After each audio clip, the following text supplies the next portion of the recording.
I feel bad for you, but enjoy the ride. And along with my friend Scott here, he's just smiling at me because he knows how much of an idiot I am. And that's cool. And of course, we got our buddy Get Serious. He's also smiling at me, but because he has a digital avatar, I can't see his face. Well, that is my face. I'm a handsome man with great dreads. That's the dream, right? So anyway, guys, so there's a lot of crap happening outside of this office space, my digital realm, and I want to do the podcast because it makes me feel good because there's just so much stuff happening in this world. So if you're like me and you're letting things get to you, try to woosah, put your head in some cold water. I don't know, whatever it is you can do to relax and just do it. Because I'll tell you right now, this place called USA is WTF. There. All right. Anyway, so being of every podcast, we like to talk about the games that we played. And since I probably have the shortest list, I'm going to go first. So there's this little game called Nioh 3 that I played for a very long time. God, I think I have like 80 hours in this game already. That's bad. But the game is good. And I encourage you, if you like action RPGs with great combat mechanics, to give it a try. You lost people. Oh, hey, we're back. Internet just went wonky. Did you guys see that? That's fun. Hey, so and now we have the internet trying to kill us. So there's that as well. Yeah, if you like action RPG games, definitely give it a try. If you want for something that is not Elden Ring, that's not it. Or is whatever, yeah. But other than that, I've been playing a lot of games that I cannot tell you about. So unfortunately, NDAs and all that fun stuff. I can't wait for the day where I can actually go, yeah, I've been playing this, and this, and keep it rolling. But that's what it is.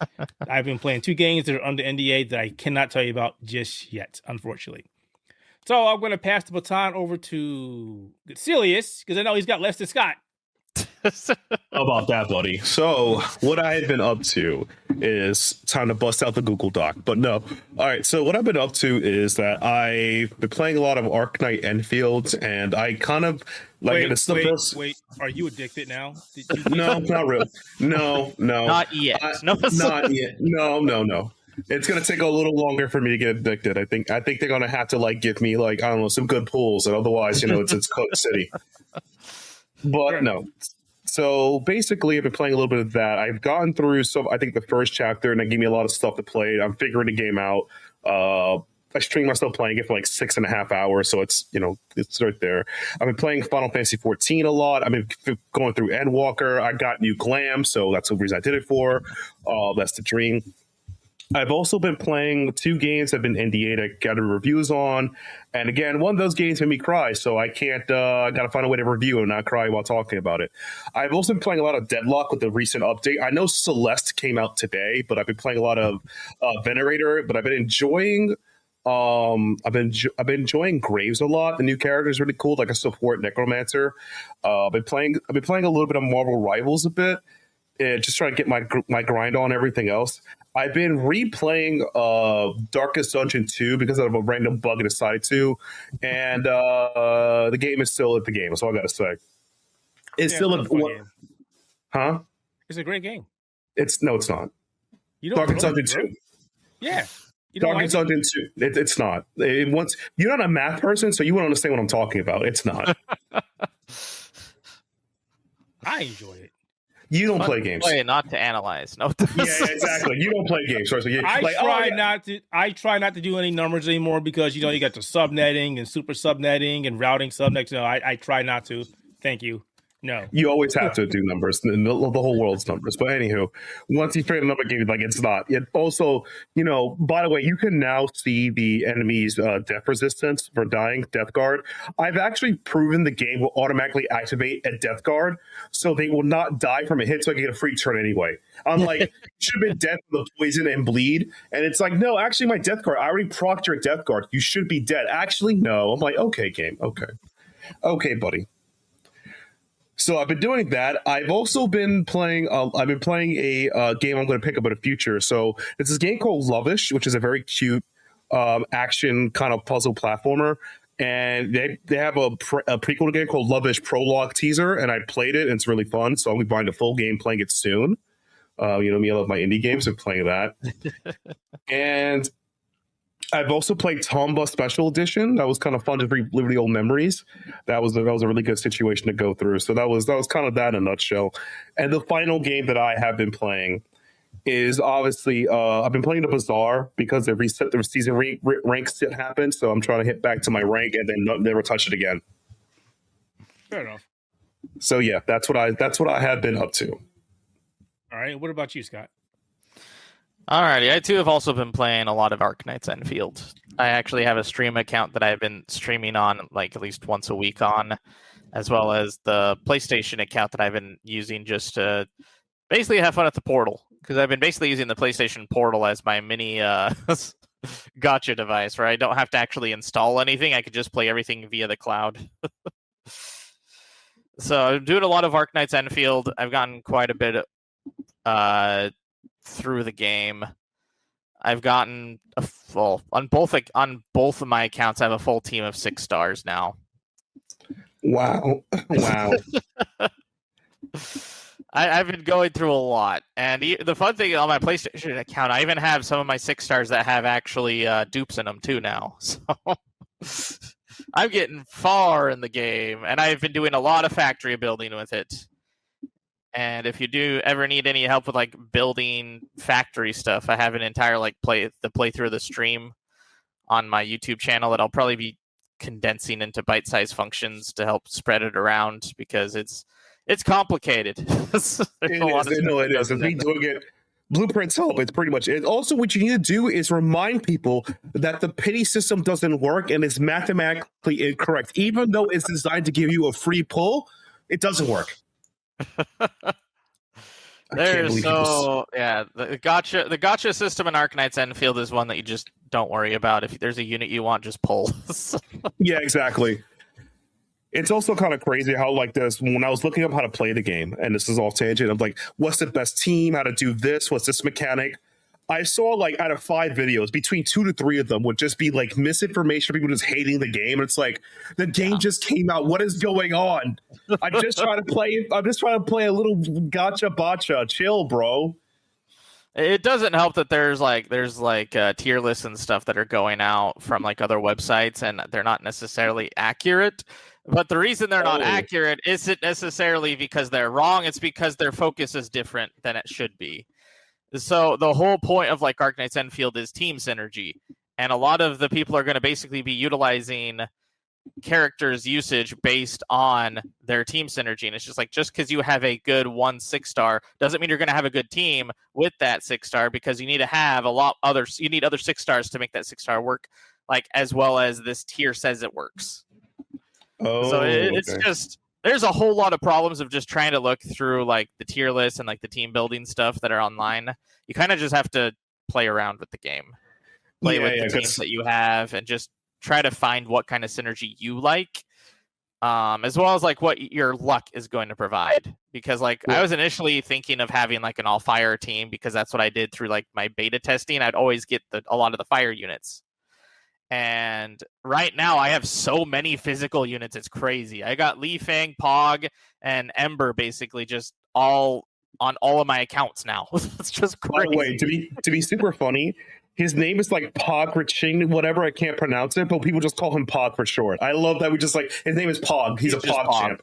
Yeah. He's the strongest physical DPS in the game, so that's why they call him Pog champ. He is my little Pog champ. He is my little Pog champ. He's great because he utilizes he's basically a stronger version of the administrator. And the administrator's not a bad unit, but you need to play around him is the problem. Pretty much. Pog, he plays around himself, so that's kind of the thing that he doesn't need. Like Edmund needs a lot of support, and Pog can use support, but he doesn't need it. He plays by himself basically. Yeah, that's about right. So the reviews for Dragon Quest 7 Reimagined went up finally. So did My Hero Academia All's Justice. Those were 2 games that I've been playing. Dragon Quest 7 Reimagined, I really loved it. I do think that the cuts that they made were important. I think it was something that helped Dragon Quest 7 become a more playable game. I mean, it was technically still playable, but the problem was it was made in a time where they were basically seeing how much they could do with Dragon Quest, and I think they did a little too much. Yeah, and the game has some padding. I mean, I'm sorry. In the OG game, you're not getting a heal skill until level, I believe, 9 was kind of bullshit. Yeah, you basically wait until the double digits to get a heal skill, so you're just basically on potions the whole time. Exactly, and God, and how long gonna grind to get there? Like that's an experience. That's not an experience. Yeah. So yeah, My Hero Academia, All's Justice. I think that it's a better game than the My Hero 1 Justice series, but I also think that it still needs a lot of room to grow to be what it wants to be. I do wonder if they're going to keep going with the Arena Fighter or if they're going to try something else with My Hero Academia, because honestly, I don't think the Hero Brawler is the best system for the anime. I do think it needs more like an RPG setting, something that can actually play to the strengths of all its characters and the quirks that they have. But I will say that they did a pretty decent job of trying to put as many characters that they could at least into this and make it function. Especially does it help that they basically also have all these characters work like in open world set or like in open like area settings. You can now go around like the town and they all have like different movements based on how their quirk works. So you have like Deku using his black whip to go around all over the place. And then you have like Araka basically letting herself levitate across buildings. You have Bakugo just blasting himself all over the place. So they added a lot of things to it, but I also think that if it was a little more focused, I would have liked it better. Rather than having so much stuff in it and not all of it was focused or as good as it could be or as polished as it could be. So you're saying we need a My Hero ARPG? That's what you're saying. Honestly, yes. What I would wish would happen is if we got like My Hero Academia game on the same vein as the Eden Zero game that came out last year, because Eden Zero was really fun and it had a lot of like creativity in how you used it. The only big issue is it only had one hub, and so basically you only had one area to go into to like do like the side stuff. But otherwise, I thought it was a really fun and like really engaging experience. So that would be the kind of game that I'd want from My Hero Academia, is have all these characters you can play as with their movements and their like different like abilities, and let them like traverse the main hub, which would just basically just be like the UA town. So there's lots of things that you could do with My Hero Academia, and I do think the brawler might not have been the best choice. But then again, I could say that too with like Jujutsu Kaisen. That game did not need to be an arena brawler either. To be fair, they cut the budget for that one so bad, and let's not even get into that, bro. It was like, yeah, we're using stills. Like, all right, I'm out of here. Let me go home. All right, pack it up. They're basically doing they're trying to make My Hero 1's Justice for Jujutsu Kaisen, but the problem is My Hero's 1 Justice came out like 10 years ago. Exactly. We don't need that anymore. If we're going to do a full-on arena brawler, at least make it fun. Right. Make it have substance that can actually make it look good too. Luckily, the story mode in All's Justice was pretty decent, except for where they put the story mode, which was the final season and a half for whatever reason, because they cut off half the season of 7. Because they didn't want to put in, I guess, the build-up to Shigaraki, which was weird as crap to me, but they just wanted you to go straight to fighting Shigaraki. They were like, maybe it's how to put this. It's like, man, what are we gonna do to extend this? It's like, yeah, it's also, I think they're probably playing catch up with the anime. Are they playing catch up with the anime? That's probably the only reasoning I could think of. The anime is finished now, so they didn't have to play catch up. Oh, okay. And then, all right, production issue. That's all I'll leave it that one is. That's a production issue. That's the weird thing, is they probably would have benefited from having the first half of season 7 because it was already done. Thank God I already finished before. Thank God I finished before you guys ever the manga. So I'm like, oh, okay. All right. Yeah, well, think of it this way. Season 7 starts off with Stripes. The Stripes trying to stop Shigaraki from taking over the world. And the whole thing ends with Stripes losing, but giving her quirk the ability to mess with Shigaraki's quirk. Right. And it basically makes him have 4 weeks of being stuck and the rest of the team working on figuring out how to stop Shigaraki. So they make this big plan. The game starts as soon as Shigaraki is back to being better and is trying to attack UA. And they do their big plan. And then that's exactly where it starts. And it's just like, you don't get any of the buildup, you don't get any of the planning, you just get straight into the fights. That sounds about right. And also sounds pretty upsetting because it's like, I'm not even getting into the whole Stripe situation because that's basically bullshit. Like, Stripe clearly outpowered. Shigaraki's the greatest villain ever. He's a special boy. No. I really love Stripes. I'm just really sad that they skipped over Stripes in the game. Like, Stripes apparently is going to be a DLC character. All right. Yeah, We gotta get out I of was here. so annoyed by that because, like, Stripes shows up for, like, 2 episodes of the anime, but it's one of the best 2 episodes. Because she's just amazing. I mean, we get like almost, I would say like 6+ chapters of her in the manga. She's dedicated. She's cool. Like I said, my eyes just roll. It's like the way they did her dirty. I'm not going to spoil it, but it's like, really? Yeah. Okay, whatever. I'm out of here. Yeah, alrighty. The next game on the list is a really random one, but Kelsey technically wanted to play a game, so I let her use one of my handheld devices because I was in the middle of like playing one of the other games. I think I was playing Dragon Quest. And so she came up on this game that I owned that I got for free like a year ago called Duranko Wonko. Why have I heard And that the before? game essentially is you play as a dog causing havoc in a house because your owners are no longer home. And so it's kind of fun. It's really basic, like 3D graphics, but it's actually really fun of just like trying to mess with everything, like spilling everything on the ground, pulling at things, eating things that you shouldn't be eating. So it's just a lot of random fun. And it was something that Kelsey just wanted me to play with her, even though it took me some time to get some time to actually play it. Another game is that we actually finally beat Astrobot. Though Kelsey now wants to go do all the side stuff because she wants to get more of the bots. Have fun with that. That's a lot of stuff right there. There is. We're like 90 bots away from max, so it's just like, yeah, there's still a lot because we only opened like 2 of like the 15 portals or whatever that you have to get. So we have a lot of work to do when it comes to getting all the bots. I went back to Warriors Abyss because I'm getting ready to build up more of my points because Dynasty Warriors Origins is getting a DLC that's going to be having a lot new characters and cosmetics and skins that you can unlock in the game, which is going to be great. But it also means that I need to get more points in the game to be able to get all that stuff. So I've been going back to play some of the Warriors Abyss, and I started maxing out some of the like Dungeon 1 and 2 difficulties to be able to get more and more points. So I'm hoping I have enough to get all the characters that are going to be on it because they're bringing in the protagonist, Zhuhei, their version of Zhang Jiao and Dong Zhuo, and I think even their version of Lu Bu from Origins.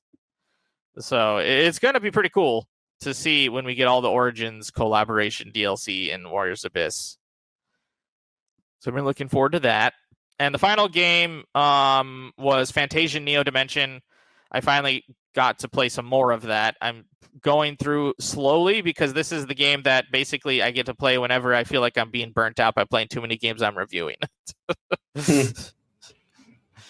So I am only like probably a few more hours into the game, but it's still really charming, and I really do like the dioramas. I do like the little like claymation graphics. It's just really charming, and it does like feel like it's made for like the PS1, PS2 era, but at the same time, I kind of like it for that. So that's been my list of games I've played since last we have had a podcast. Oh, that's still quite a bit of things to have played. Also, Yeah, well, I mean, there's more I can't talk about, of course, but Exactly. Yeah. It's like, that's the same for all of us here. yeah. But let's go ahead and switch some gears. Let's talk about one of our favorite topics of all time, that being Xbox Game Pass and how it seems to be always changing and sometimes not for the best. So yeah, recently there has been talk from Tom Warren over at The Verge and also collaborated by Windows Central that Xbox is thinking about making some changes to the PC Game Pass. Now, for those who don't really pay attention to this, I know a lot of people are on Xbox Game Pass, but a lot of people like myself, well, I can't say myself anymore because I don't have it anymore. If we're strictly PC gamers, we get the PC Game Pass because outside of being better than Xbox Game Pass Premium and cheaper than Xbox Game Pass Ultimate, it gives us access to all the PC games, day one PC games, and also EA Play. And now looks like Microsoft Xbox wants to possibly switch things up by incorporating PC Game Pass into possibly Xbox Game Pass Premium. There's no confirmation on this. It's just still we saw this. We think it might be happening. Yeah, we saw the same thing from our sources. It might be happening, but of course, Microsoft hasn't come out and said, "Hey, we're doing it." So the frustration on my part is again, since you get more from PC Game Pass, but it's cheaper than Ultimate. But I'm sorry, it's cheaper than Ultimate, but gets you more stuff than Premium. It gives you more stuff than Premium. So if they were to merge this with Xbox Game Pass Premium, unless they also change the perks, which doesn't make any sense, because then what's the point of having Xbox Game Pass Ultimate? You're going to lose out. You're going to lose out on the day one games, which is going to be frustrating. That's the reason why a lot of people who have it on PC have Xbox Game or PC Game Pass. Yeah. So we can just get this without worrying about paying for an Xbox. There's no reason for Xbox to take this plan, which they changed, a year ago, maybe, I think? Yeah, roughly so. Because basically before they added the Fortnite stuff and the other thing they added to Ultimate was basically just Premium and PC Game Pass put together. Exactly. So, and now it's not. So now it's like, maybe we'll put these together and not give you the benefits that you had before and maybe kind of push you towards Ultimate. And I don't like this. I have not liked how they've been pushing this Game Pass for quite some time. And I just think that this is just, some would say writing on the wall. Some would say this is stupid. I don't see, look, from somebody who's mainly a PC gamer, I'm going to tell you this. I have not used my Xbox in God knows how long. And since most of the games I play on my Xbox are also on my PC, unless there's a specific reason for me to turn on my Xbox anymore, and I'm pretty sure you've heard this from other people saying the same thing, it does not get turned on, which is a shame because this is all Xbox's fault. They did this. Go yell at them. So, if you were to do this, I would go, well, if I was going to get back on a PC Game Pass and you take away my premium, you take away all my perks, you force me into an Xbox Game Pass, and you want me to pay more for less, I ain't doing it. I'll just not do it.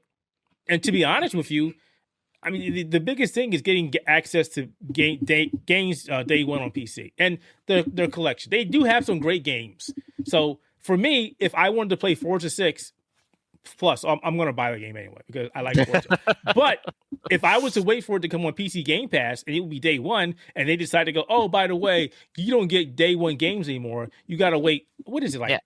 A month, 2 months? I don't know what the waiting like a month to like a year based on the game. Like if it's Call of Duty, you have to wait a year. If it's like something small, it's like a month. That's so it's the whole. It depends on the game. Yeah, that's I don't see why, if this actually is happening or if they're even considering that, they think that this is a smart idea. It's like, look at your fan base. Look at the people who are actually paying for this. Look at the people who are going, we don't want this. This is a bad idea. How about you not do this? But I'm going to be 100% honest. This is the company that I keep saying they're going to support PC gaming. And they do one step forward, 5 steps backwards. Yeah, and they constantly fumble a lot. And then you got people supporting their decisions like, but this is not good for you.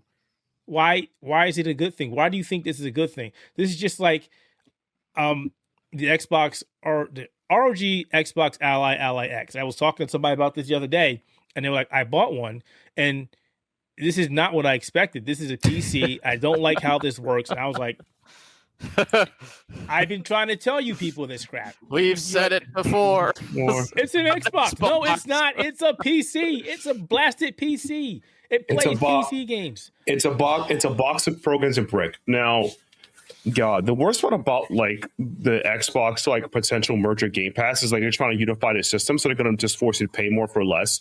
They already upped the price for Game Pass on average, so it's just over. Like I think the writing's on the walls. Like they're trying to squeeze out to maximize their profits, but like what do you get? The consumer's not getting anything from it.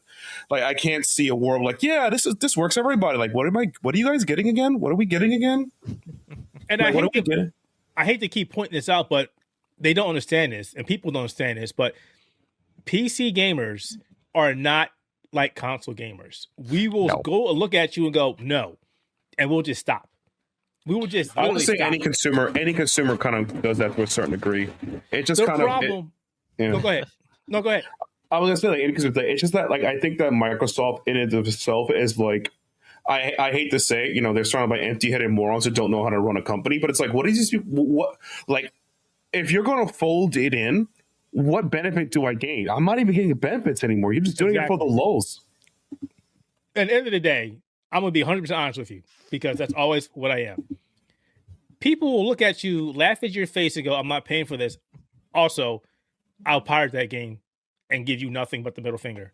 Good day, sir. I would rather have people pay me than go, I'm going to pirate your stuff because you're being a dick and anti-consumer.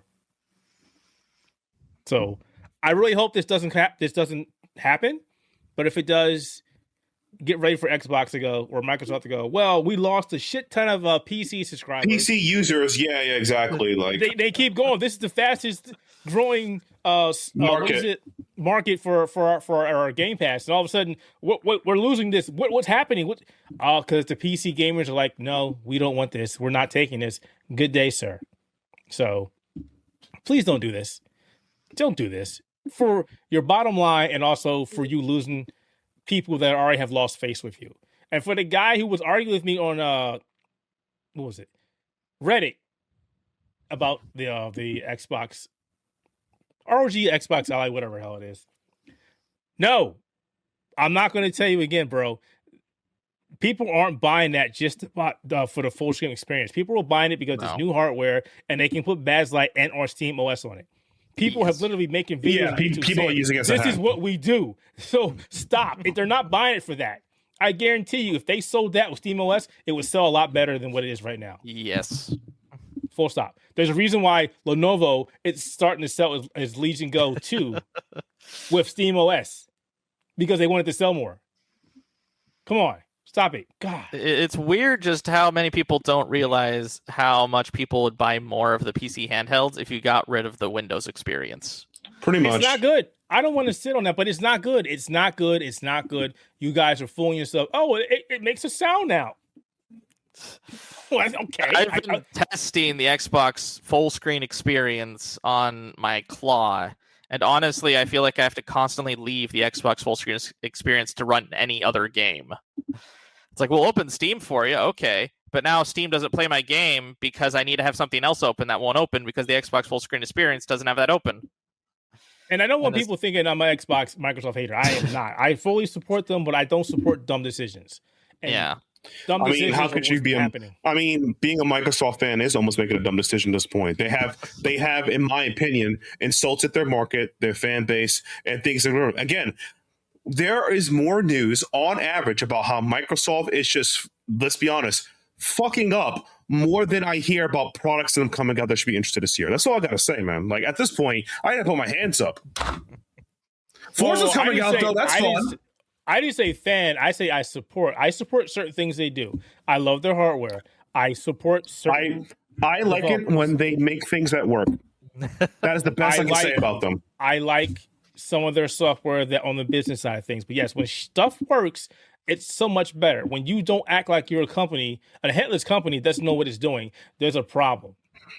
But there's a whole lot of things we could talk about regarding that. I don't want to get into Microsoft management. No. This is a dumb idea. Please do not do it. And people who want to come after my neck, look, guys, I'm just being honest. This is how I see it. You can interpret it your own way, but this is how I see it. Got it? Good. Let's move on to the next topic. Yeah. And this is one that has frustrated me as of lately. So we talked about Nioh 3. I think it's an amazing game. It's one of my favorite games of 2026 and possibly one of the better action RPG games. God, I can't talk today. I played in quite some time. The combat's phenomenal. I like the world building. I like the story. The story, even though it's bonkers, it's also kind of fun. It's that dumb Koei Tecmo storytelling, but it's just like, all right, whatever. I don't care. Turn my brain off. Over It's the fun. top. It's like, oh, we're a game based in the past. We're gonna do time mechanics and go further in the past to change the future.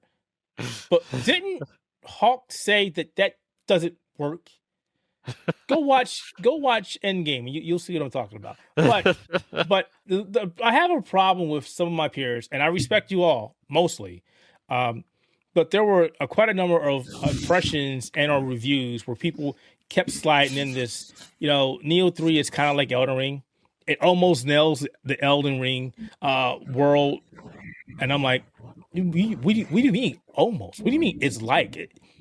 That's like comparing a Ferrari to a Mustang hybrid.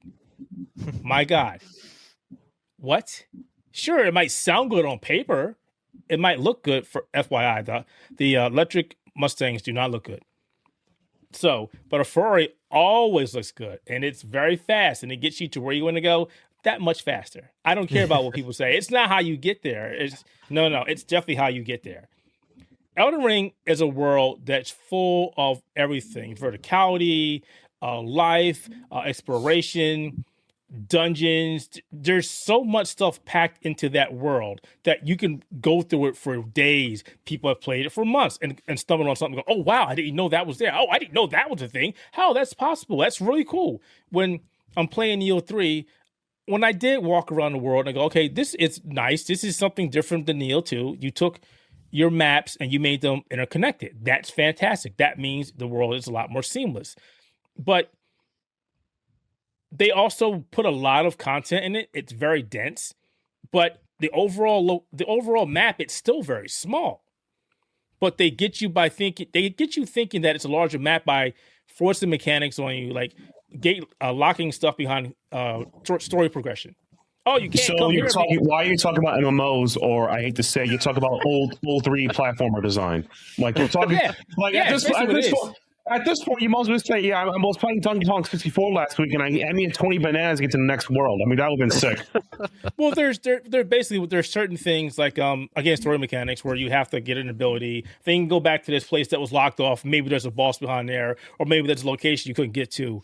But what they do is, like I mentioned, they throw so much content within that world that it makes you think it's bigger, because every map has 4 or 5 regions within it, and within those regions they cut them in like 4 different segments. So you must go to all 4 segments of this region to get your perks, and then you go to the next one, and then the next one, and then the next one, and then the next one. But it's still one map, and it's not that big.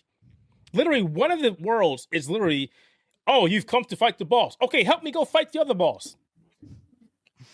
The thing is not like this. That's it. Yeah, that's it. The thing is not like, to me, it's not even bad about Nioh. Nioh plays like, if for those who aren't understanding this, like, and this is one of those moments I realized that not a lot of you play a lot of video games, or you have a lot of experiences because you don't play a lot of video games. Play more video games, please. And I mean, not just more of the same type of games. Play a variety of games. You get a better what I'm talking about.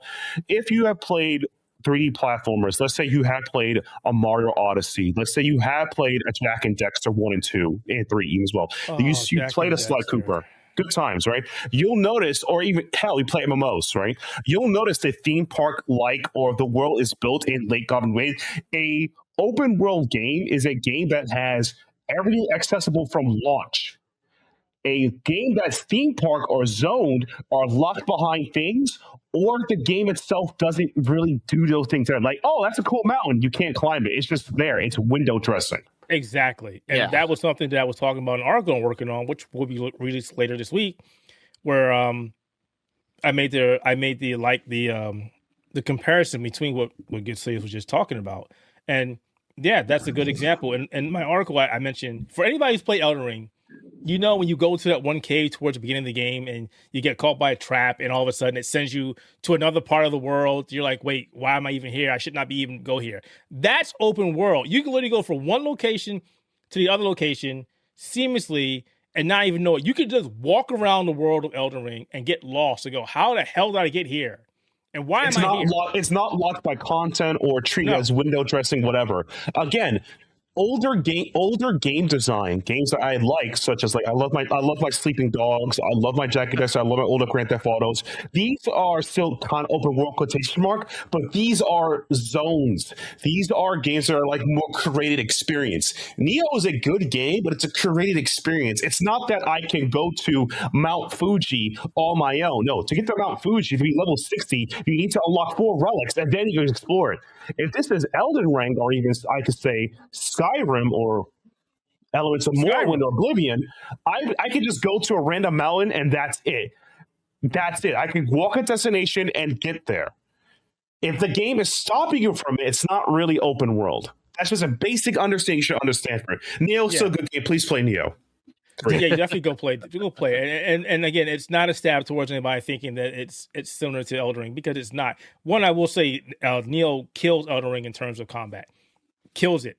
I'm not even going to deny it. It's way better in every shape and form. The amount of weapons, the amount of magic, the amount of combos you can do, the amount of tech that's in the game kills Elden Ring. Kills it. The boss encounters are fun as can be. I was going to say the F word. Fun as can be. There's some great boss fights. I would even say a lot of them are hands down better than what I played in Elden Ring. But when it comes to the world, no. So please, and people fell into that trope with Dark Souls. It's the Dark Souls of racing games. It's the Dark Souls of RPG. No. Stop. You don't need that to make you come back. Stop that. And we're seeing people doing that. No. Don't compare these games. It's a sloppification of terms. They're sloppifying what terms are. Like, these terms have meaning. Learn your words correctly. You could just say an easier term. It's a difficult game. It's like a hard racing game. You don't have to say Dark Souls. Say it's a hard game. Use words. Yeah, even hard. No. So some people it's hard. Okay, you have to give credit. Not everyone can hit buttons correctly. Okay, come on. But when it comes to the maps, no, there's where I draw the line. It's not, and it's not even an argument. I would love to have an open conversation and explain to people why I feel the way that I feel. It's just not it. But when I see professionals who should be able to articulate words and explain why the world is so cool, you shouldn't go, oh, because it's like Elden Ring. What if somebody's never played Elden Ring? What are they gonna go? What does this mean? How is that work? No, again, it's a sophistication of word, the system upon itself. You know how to describe it? It is an open world game, but a lot of the zones are locked behind progress and progression, like zones, areas you were like level 1 through 10, 5 through whatever, etc. There, I described it. It's that easy. Learn words. I had to learn English. And again, I'm going in circles here. This last time I'm going to say it. It has an amazing world. It literally does. But when we're talking about sheer scope and things to do, it's not Elden Ring. It's not The Witcher 3. It's not Skyrim. Please stop. Don't do that. Be better. Okay? Talking about being better. Oh my God. Scott, could you do me a favor and put this on the document? Because I'm going to go full rage mode right about now. Okay. So everybody's favorite voice communication and messaging program, Discord. You love it. We love it. We all use it. We all have fun with it. It's amazing. It's better than Teams. It's better than what's the other piece of crap that I don't use anymore? What is it? Spark. What is the other one, Scott? See? Slack. Matrix? Slack. Oh yeah, no, I hate Slack. See? Slack. So, but now there's going to be a problem because everybody's forcing this whole age verification thing in terms of age verification. So Discord's like, you know what? We're going to do this as well. Now, guys, keep in mind that Discord has been trying to do this on people for quite some time, even before they start to go big brother mode. So what they're trying to do now is, I think, is it March? Later at the end of this month and going into March, they're going to start forcing people who have been on Discord for years. Your account, my account. They're going to go, all right, you're now a teenager. You need to prove to us that you're an adult. Mind you, some people are actually paying for this crap, subscriptions and everything on Discord. And you're telling me I got to prove to you that I'm an adult. Okay, fine. So how do you prove that you're an adult? Well, we want either facial recognition or your ID. Mind you, this is a company that lost 70,000 photographed IDs that they're not supposed to be saving, by the way. Yeah, and they're not. And it wasn't and it wasn't directly done by them. It was done by one of the service vendors that they use for Discord. But again, you're not supposed to be saving these things, so that shouldn't even existed in the first place. No. But apparently they got hacked, so they found out they got hacked, so then they pulled their connection. So meaning 70,000 IDs got lifted, and they're supposed to be contacting people who got compromised so they can help them. Now, keep in mind, this shit happens on a daily basis everywhere you go. Your bank, credit cards, other subscription services. This is basically a way of life, unfortunately. So now they're like, well, we want to go ahead and force everybody to show us who they are. Which, one, Big Brother mode. No. Two, I don't believe it's just Discord.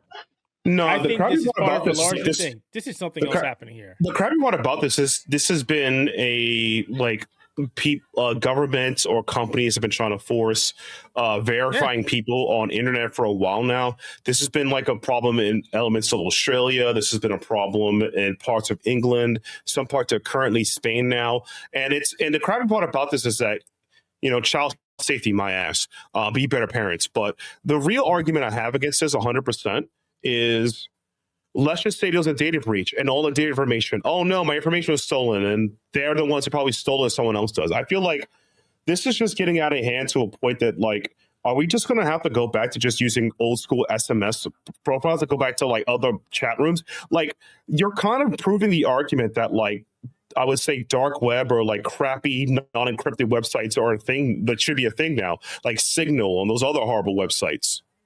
Like, you know how many times I get an email from my security saying, "Oh, your email has been found on the dark web." I'm like, "Yeah, no shit." I mean, what have I not used that has not been compromised in some shape or form over the last 10 years? Like, literally everything that I've used. That's like, and that's why you're supposed to change your passwords all the freaking time and not use the same damn password, and also use 2FA. Because multi-factor authentication is kind of an important thing.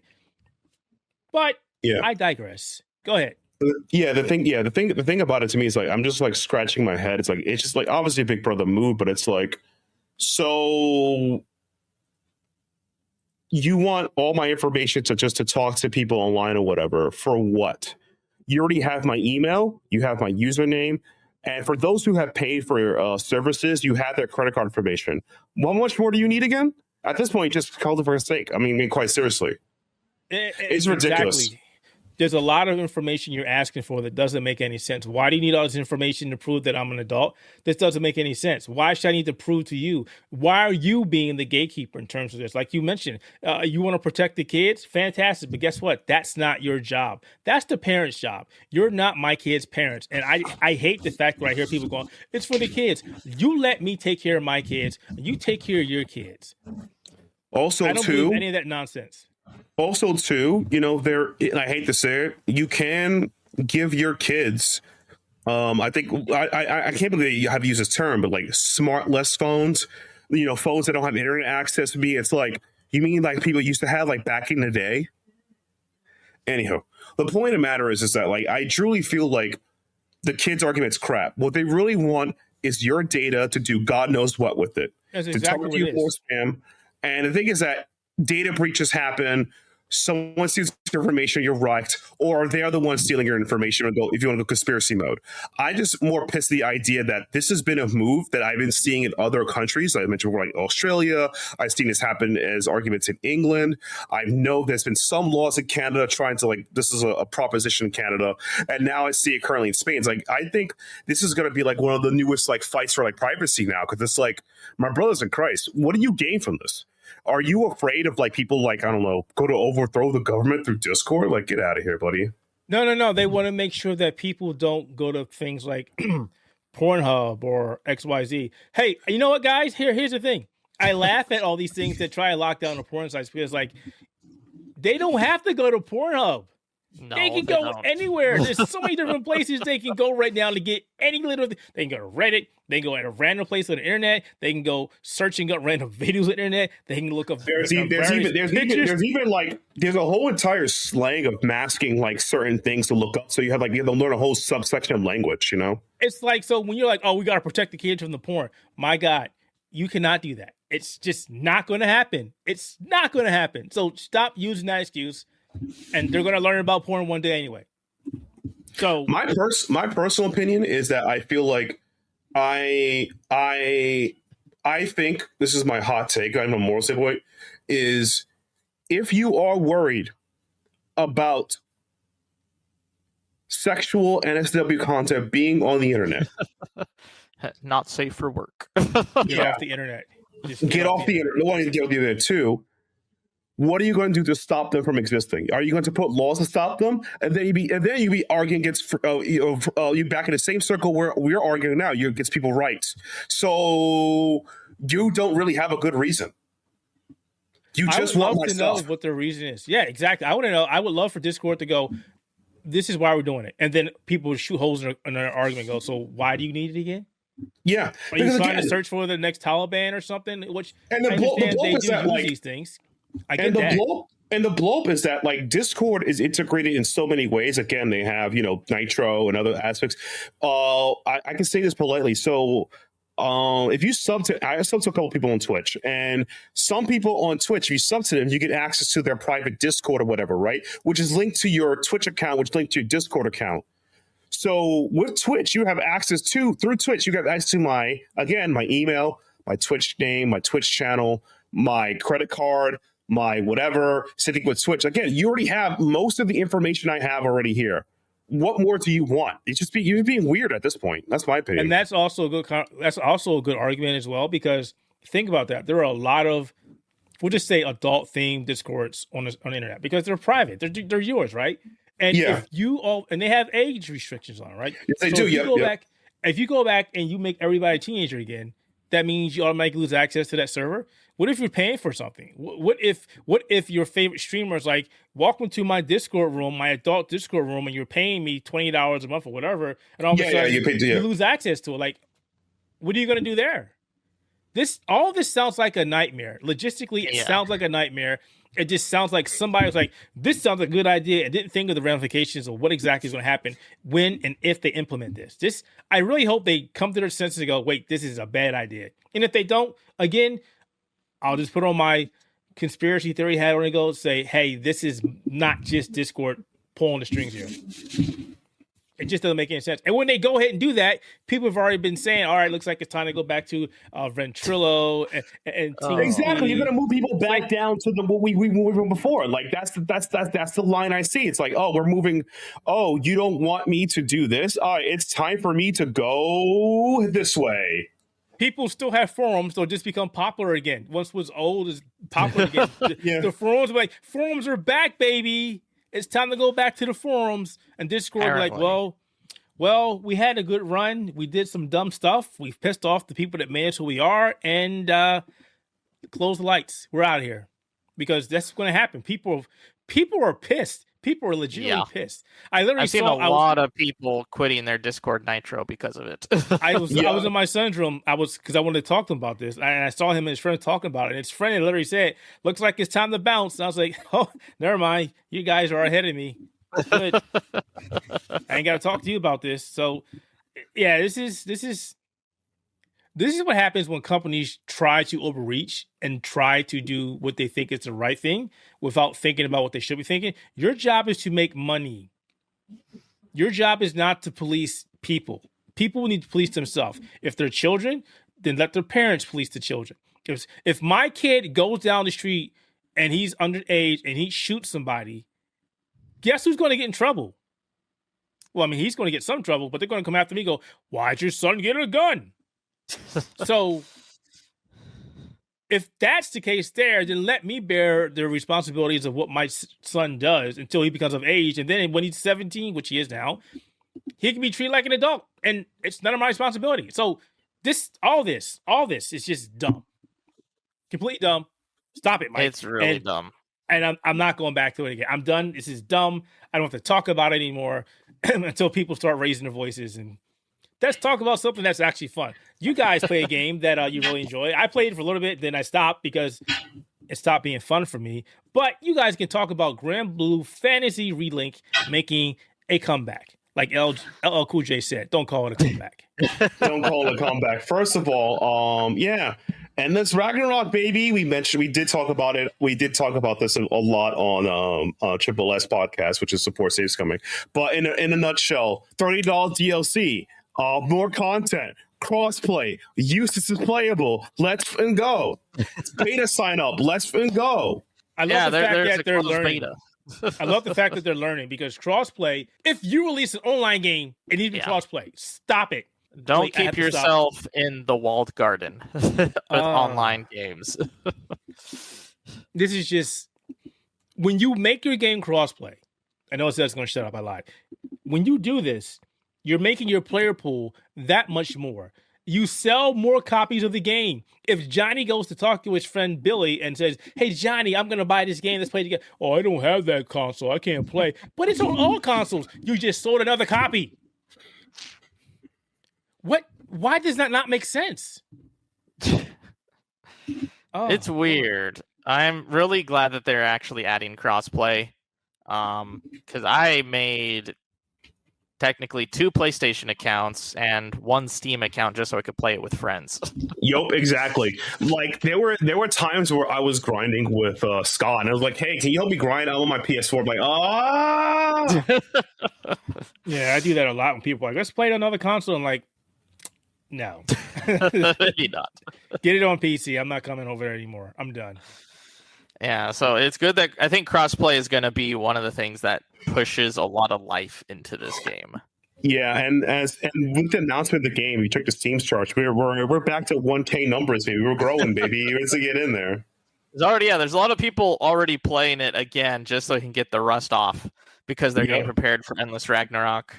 Mm-hmm. As well as some people who actually just want to get to the end of like the post game grind, because once you get up to like a certain level, you have to do a lot of grinding to get to the next step.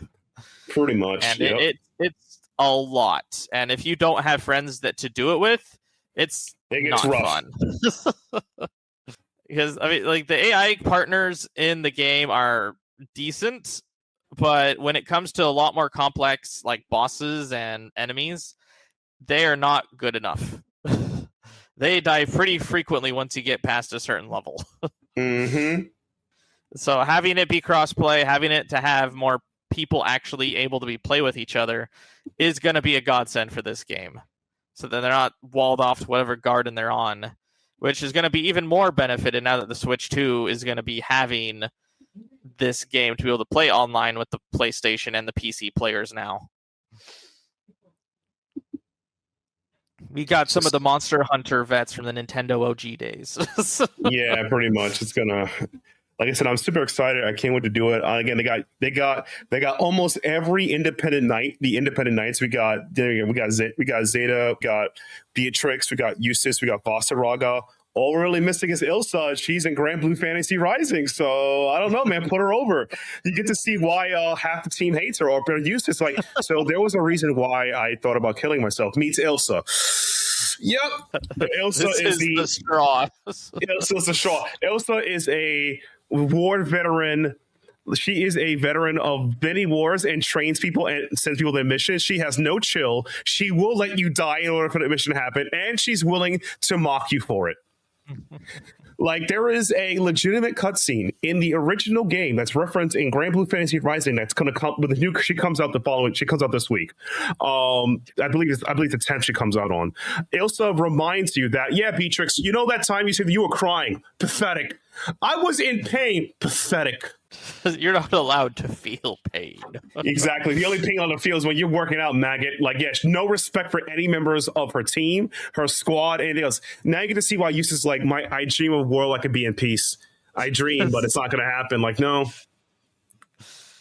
Yeah.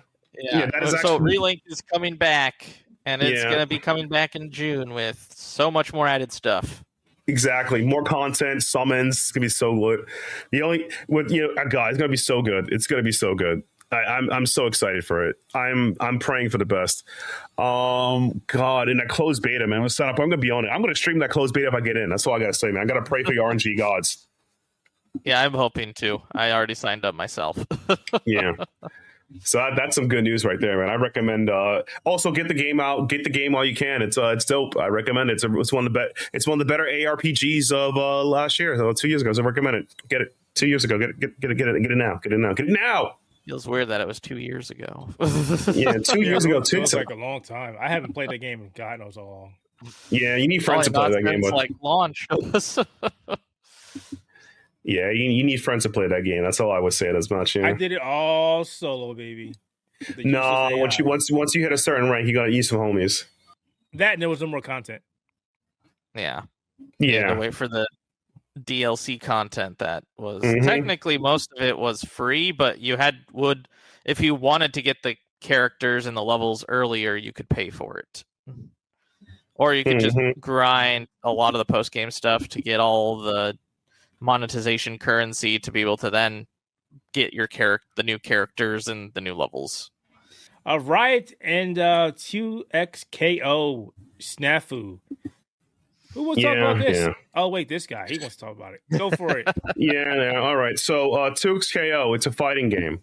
A fighting game that may have people at one point called it a industry plant. It kind of was to a certain degree. So what is 2XKO? It's a tag fighter that you should probably play, maybe, quotation marks. So why the layoffs are pretty bad. So this game took about a decade to make. And on launch, in early access, they only had, let's just say, less than 10 characters. They had added some couple of time, but it had 11 characters. So people gassed up this game saying it's going to be like the next big fighting game of all time. It's going to be free to play. They get 1/10 of the League of Legends player base because 2XKO is a fighting game based on League of Legends characters. Yeah, wait till people were like losing their minds saying, I can't wait to add this character, that character, it'd be great.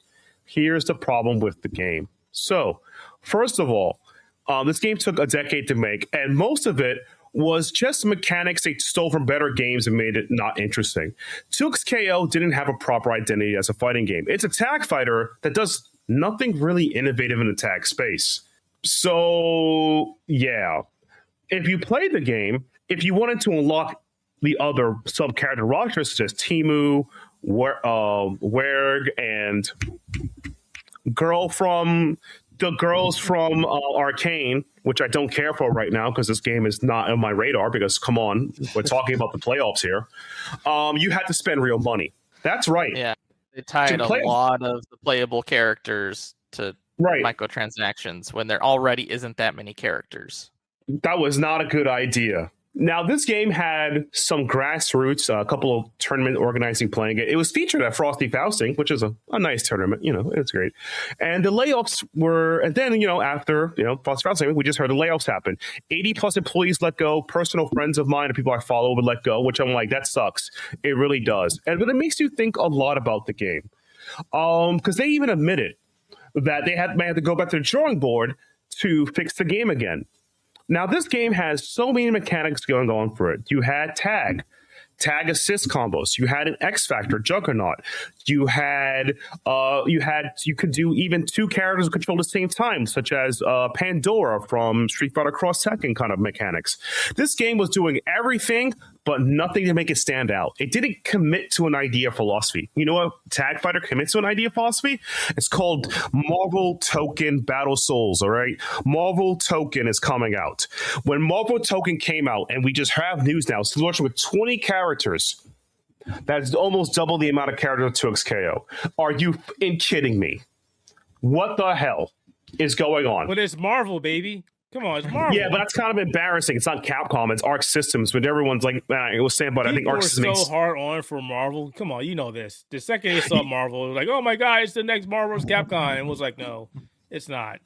Right. No. And I think one of the things that hurts 2XKO is outside, they still maintain the competitive, they're still going to do the competitive tournaments. They're still going to try to focus FGC and organize and support the game. But I think one of the things that also hurt the game was there was a lot of people feeling unfair about the meta being stale. But what people feel unhappy with the game is that people who are winning the game, a portion of them, not all of them, were people that were beta testers or people that access to the game before everyone else. Now, there's a difference between like I went to an arcade to play a fighting game, and then the game came out and I played that game, and then everyone's going to the game play it, right? These are people having allegedly more access, more time than that. They had like weeks, allegedly, weeks at time, mastering buffs and balance changes of a game before the normal populace could play it, and then they proceed to win a tournament. It's kind of messed up. I know SNK is doing some hardship right now, but SNK actually made it clear that I had City of Wolves Season 1. I couldn't enter any tournament Season of Wolves Season 1 because I did a review with a good friend on the website, Kevin. So I couldn't enter tournaments to play the game. That was in the press. Yeah, they were like, no, we're giving you a copy of this game ahead of time. You were not allowed to enter any tournaments. I was like, oh wow, they're strict about that, huh? Yeah, exactly. Yeah. I'm just saying they didn't enforce that. Like, there's nothing wrong with using these players as like, a beta test with getting out. But the fact they had pre-knowledge and entered tournament and took people's money, I would feel a little bit upset by that.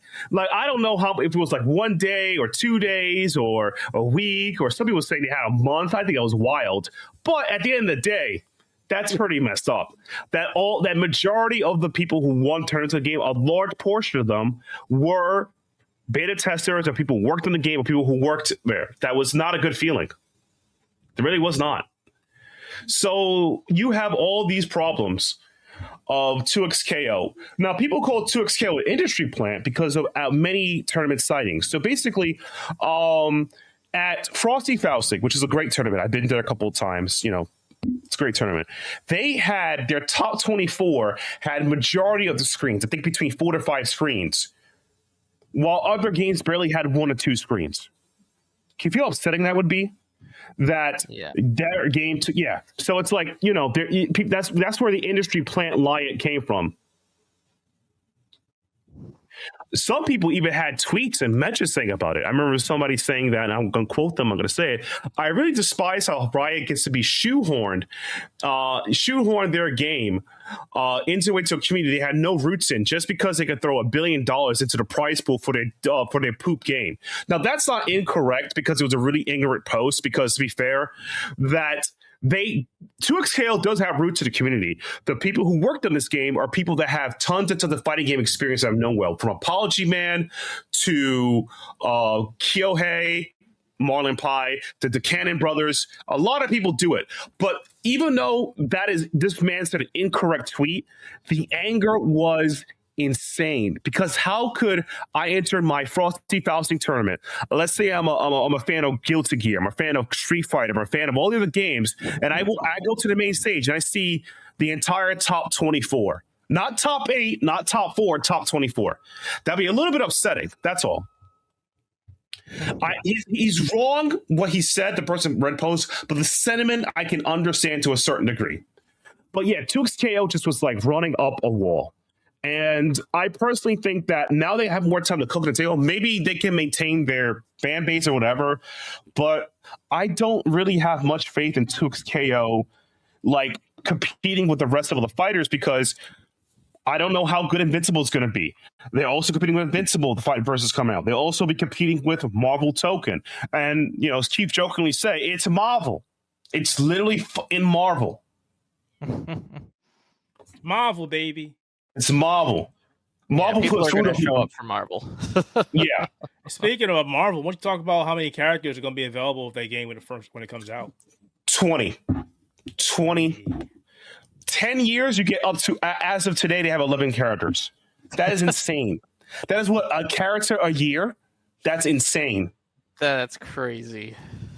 And they also be competing with Street Fighter 6 because Alex is dropping soon. Come on, it's Alex. Yeah. That's my boy. I cannot wait to see how many people move to him. How many grapplers move away from Zangief for I forgot her other name. Manon, yeah. It depends, because again, it depends how you can compete. But Alex seemed to be a stance character. I'm going to get into how he plays like Letter, but it's like they're competing with a bunch of other fighters to maintain the top space. And I don't believe in my heart that 2XKO is going to maintain the same energy. Yes, the tournament is going to support them. Yes, there could be people playing the game. Yes, but the idea that 2XKO is going to be the dominant fighter, or at least in the high space, I'm going to see it outside top. I can see the game outside top 4. of fighting games. I can see it outside of top 3, like entrants. Maybe outside of top 3. I can see it maybe top 5, but I don't have faith in a lot of the game design decisions. They laying off people. It feels like they just threw a bunch of cooks in the kitchen and don't know what to do with the game.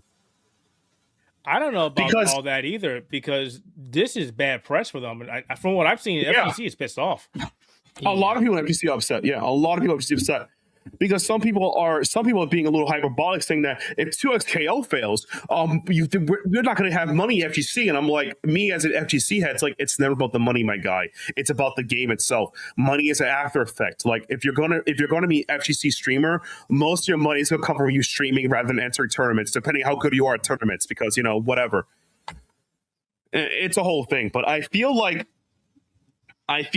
this game. It did the free, and by the way, there are tons of indie fighting games that do the free to play model. This game's doing the free to play model completely wrong. Locking characters with pay pass. Again, I'll compare you to even a hero shooter, Marvel Rivals. None of the characters are locked behind paywall, just skins. Overwatch did that. Overwatch locked characters behind paywall for a time, and now you can play them for free instantly. Even they realize it's bad. You can't unlock content that is crucial to the game behind paywall. I think it would have been better if they just sold 2XKO for like $20-$30 and then microtransaction the rest. I don't mind. Hell, there's a reason why that Granblue Fantasy I'm hyped for Rising happened, because they sell season pass. It's a base game, and I bought season passes. That's the model I think just works, because you can play the base game, and you want extra characters, you can pay for it. That's it. I don't know, man. It's just one of the worst decisions they ever made. I mean, I'm not even getting to mechanically, just business-wise and everything. And the sentiment, people just feel like it.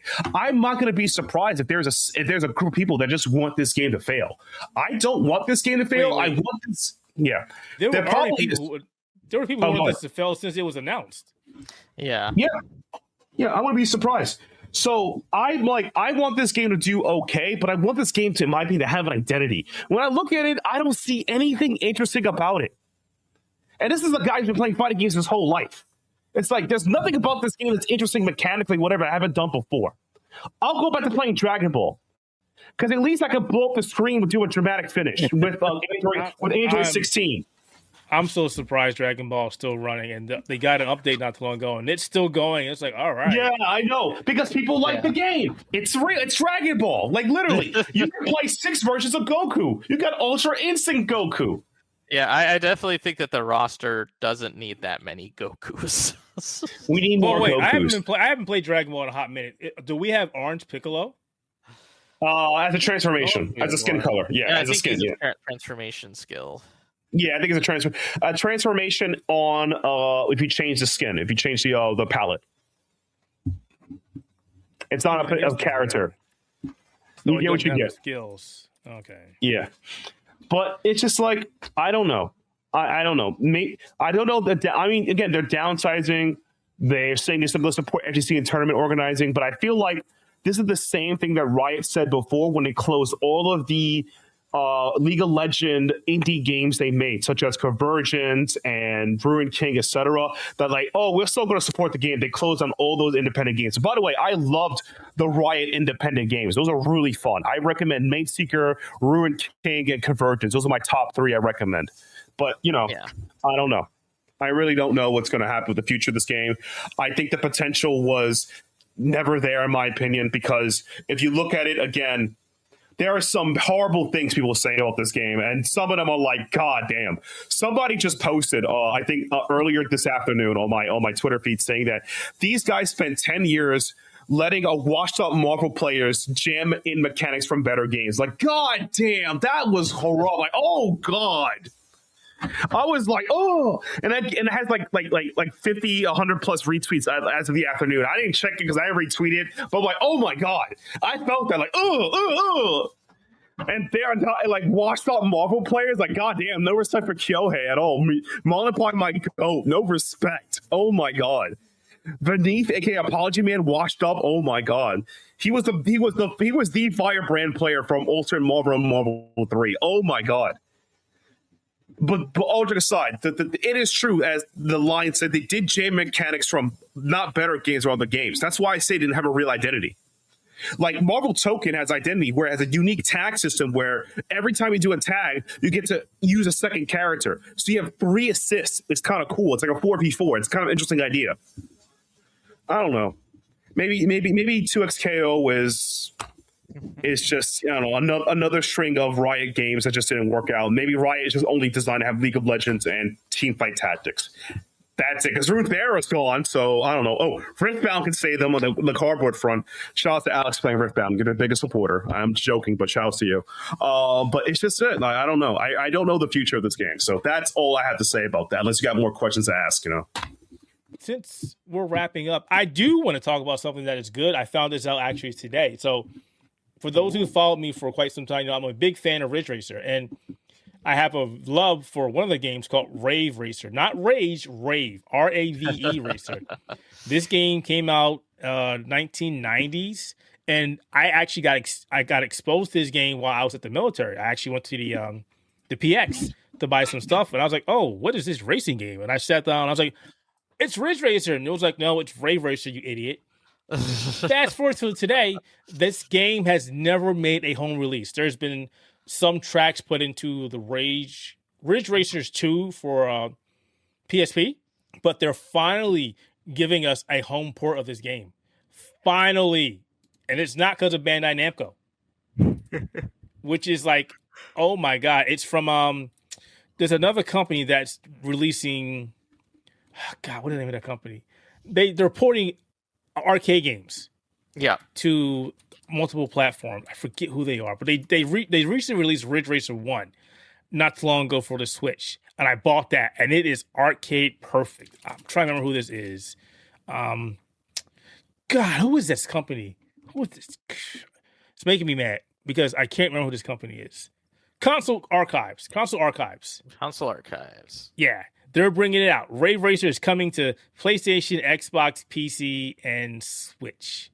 So for those who've loved that game, who were like, I wish this game had a home port, it's finally coming. It only took 20 plus years. So that's some good news. Yeah. That's some good stuff. That's good stuff. February 26th. I cannot wait. God, that's an eternity for Ridge Racer fans. Plus, we're not getting any more Ridge Racer games, so get it while you can. You gotta take that's what you can. Yeah. Now, if only Sega would port Daytona 2 Battle. What is it? What is it? Daytona 2 Battle on the Edge. But you can play that in one of the Yakuza games. Which one is it? It's one of the ones I don't remember. But yeah, I just want to throw it in there. The older ones. One of the newer ones. Let me look it up. Probably Infinite Wealth. Then there's a ton there. It's on there, yeah. It is in Pirate. It's Pirate the Pirate Yakuza. Yeah. Okay. So if you want to play that one, you gotta go play that game and find the arcade and play it. I wish there was like a cheat code or something. You can just go, I just want to play this game. I don't want to play this game. I just want to play the first fourth. You know the sad part is like I think somebody a while back made a mod for Yakuza 0 and some other Yakuza games where you could just they made a menu mod where you could just access playing the arcade games in there, like Fantasy Zone or something like that. It's like, just Sega, just put these games into a collection. It will sell. Just do it. I mean, give us Daytona 2, Daytona USA 2, give us Scud Racer or Super GT, whatever you want to call it. A classic Outrun, I'll be okay. That's all I really want. I just want to play classic Outrun. See? All those. Outrun 2, Outrunners, Outrun Turbo. Outrun Turbo, game. Just give us that. I'll be happy. God, I'll be happy. But Sega's Rally Racing Collection, $39.99, 8 games. I'm not joking. That's the price point I'm shooting. You think that's fair? Sega Rally Championship, not the arcade, but the one that was on the Sega Saturn. Oh my God! The Saturn one. That was the shit. Tracks were fun. Racing was fun. Music was phenomenal. I still listen to that soundtrack. The replay music is great stuff. Great stuff. Yeah. And to make sure they sell some Sonic, throw in Sonic R in there because it's like, because everyone loves Sonic R's OST. If anything, No, you gotta fight to survive, man. You gotta keep the dream alive. My son came down to me today and was like, "Dad, can we get Sonic Adventure?" I was like, "What the hell?" The OG Sonic Adventure. You have a Dreamcast. Go over there. There's burnt discs. Go play it over there. Yeah, good times, good times. Yeah, we should probably wrap up this Dog and Pony show, Yeah, man. let's wrap it up. So with that, please take us out of here. All right. So with that out the way, thank you guys so much for checking out the Spectator Podcast episode 210. That's a big one. 210, baby. If you want to support us, be sure to follow us on Blue Sky, YouTube, and check out Spectator Mode on Apple Podcasts, Google Podcasts, Buzzsprout, Spotify, where podcasts are hosted. And we hope to see you guys in the next one. See ya.